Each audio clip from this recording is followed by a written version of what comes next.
சாமியே சரணம் ஐயப்பா. இந்த கத்தியோட மகத்துவம் என்னன்னு தெரியுமா உங்களுக்கு? இது ரப்பர் வெட்டுற கத்தி.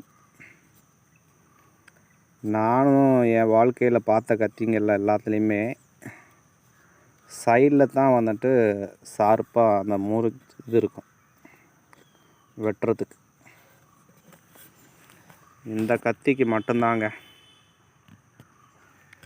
தலை உச்சியில் இருக்குது ஷார்ப்பு.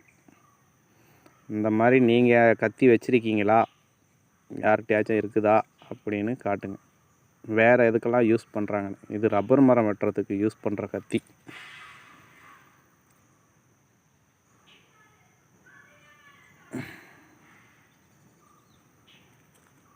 இது எப்படி வெட்டுறதுன்னு நாங்கள் காட்டியிருக்கிறோம். இன்னொரு தடவையும் நாங்கள் வீடியோ எடுத்து போகிறோம் எப்படி வெட்டுறது அப்படின்னு.